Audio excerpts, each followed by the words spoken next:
आजचं बुलेटिन अशा ठिकाणावर आहे की जिथे आज दिवसभर राज्यसभेच्या निवडणुकीच्या अनुषंगाने प्रचंड वेगवान इंटरेस्टिंग घडामोडी पाहायला मिळाल्या।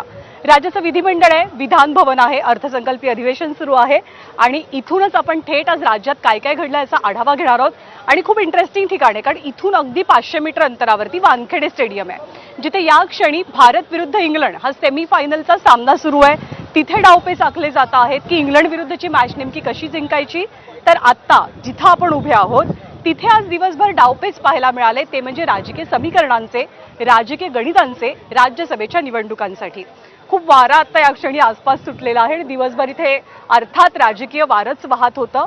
या राजकीय वाऱ्यामुळे कुणाच्या मनात नाराजी सुद्धा निर्माण झाली। एकूण 7 जागा राज्यसभेच्या महाराष्ट्रातल्या 7ही जागा जरी बिनविरोध झालेल्या असल्या तरी पडद्यामागे जे नाट्य रंगलं, उमेदवारांची निवड असो, त्यांना राज्यसभेवरती बिनविरोध जाण्यासाठी प्रत्येक राजकीय पक्षाने केलेली कसरत असो, या सगळ्यामागे खूप मोठ्या राजकीय घडामोडी आज दिवसभरामध्ये अनुभवायला मिळाल्या। पण सगळ्यात एक आश्चर्यकारक नाव आज समोर आलं ते होतं ज्योती वाघमारेंचं। कारण शिंदेंच्या शिवसेनेमध्ये जागा एक आणि उमेदवार अनेक अशी परिस्थिती होती, त्यामुळे उमेदवारी नेमकी कुणाला मिळणार, राज्यसभेवरती वर्णी कुणाची लागणार याची सगळ्यात जास्त उत्सुकता शिवसेनेच्या बाबतीत, शिंदेंच्या शिवसेनेच्या बाबतीत पाहायला मिळाली आणि ज्योती वाघमारेंनी अखेर राज्यसभेचा अर्ज दाखल केलेला आहे। तळागाळातली कार्यकर्ती राज्यसभेवरती जाते याचा आनंद जरी अनेकांनी व्यक्त केलेला असला तरी अनेकांनी जाहीर पद्धतीनं नाराजी सुद्धा व्यक्त केलेली आहे। शिंदेंना उमेदवार ठरवण्यामध्ये बऱ्याचशा अडचणी आल्या, पण लाडक्या बहिणीला पसंती देत असल्याचं म्हणत एकनाथ शिंदेंनी ज्योती वाघमारे यांच्या उमेदवारीवरती शिक्कामोर्तब केलं। बरेच दिग्गज इच्छुक होते, ज्यामध्ये गजानन कीर्तीकर, आनंदराव अडसूळ, शायना एनसी अशा अनेकांचा हिरमोड आज झाल्याचं पाहायला मिळालं। आणखी एक इंटरेस्टिंग गोष्ट तुम्हाला सांगते की महाराष्ट्र विधिमंडळाचं हे अर्थसंकल्पीय अधिवेशन एबीपी माझाची ही सगळी टीम महाराष्ट्रापर्यंत पोहोचवण्यासाठी दिवसभर झटत असते। तर माझे सगळे सहकारी जे इथून थेट लाईव्ह रिपोर्टिंग करतात ते माझ्यासोबत आहेत। निलेश आहे, निलेश आपल्याला राष्ट्रवादीच्या गोटातले अपडेट देणार आहे की शेवटपर्यंत शरद पवारांना का स्ट्रगल करावं लागलं उमेदवारीसाठी। वेदांत आहे, वेदांत अर्थातच ठाकरेंच्या शिवसेनेमध्ये खरंच नाराजी आहे का राज्यसभेवरनं, त्याबद्दल सांगेल। राजू आपल्याला महाविकास आघाडीमध्ये काय घडतं या राज्यसभेच्या निवडणुकीनंतर त्याची माहिती देणार आहे। आपल्यासोबत अभिषेक सुद्धा आहे आणि अभिषेक भाजपने जे सोशल इंजिनिअरिंग एक प्रकारे या राज्यसभेच्या निवडणुकीत साधलंय त्याची माहिती देईल। आणि आपण अर्थातच जाणून घेणार आहोत सूरजकडनं की ज्योती वाघमारेंना जी उमेदवारी देण्यात आली त्यांचं नाव का फायनल झालं, पडद्यामागे नेमकं काय काय घडलं। तर अर्थात आधी मी तुझ्याकडेच यायला पाहिजे, एक छोटीशी कमेंट तुझी घेते। सगळ्यांना आज आश्चर्याचा धक्का ज्योती वाघमारेंच्या नावामुळे बसला, खूप नाराजी सुद्धा पसरल्याचं कळतंय, नेमकं काय घडलं पडद्यामागे अगदी थोडक्यात।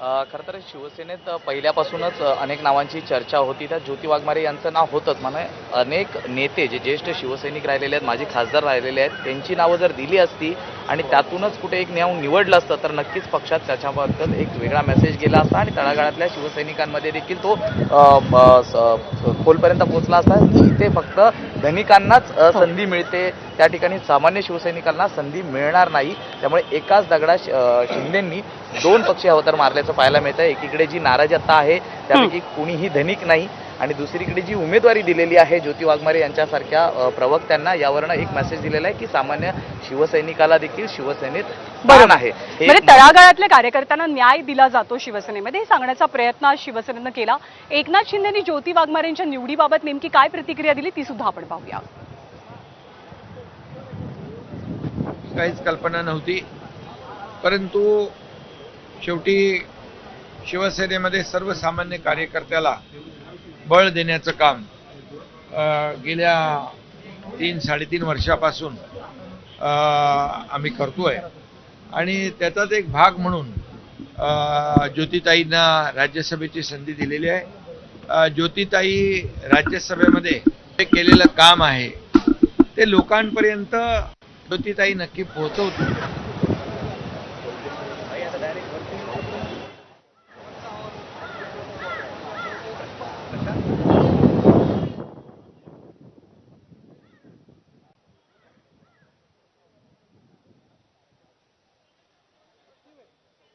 ज्योती वाघमारे तळागाळातलं शिवसेनेचं काम हे अर्थातच राज्यापर्यंत पोहोचवतील, देशापर्यंत पोहोचवतील अशी भावना एकनाथ शिंदेनी व्यक्त केली. पण जसं आधी म्हणतात तसं शिवसेनेमध्ये माझ्या मते बरेचसे इच्छुक होते ज्यांची नाराजी पाहायला मिळाली.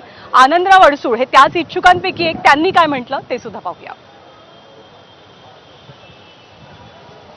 अगदी वरून अमित शहांपासून सगळ्यांनी दिलेलं आहे.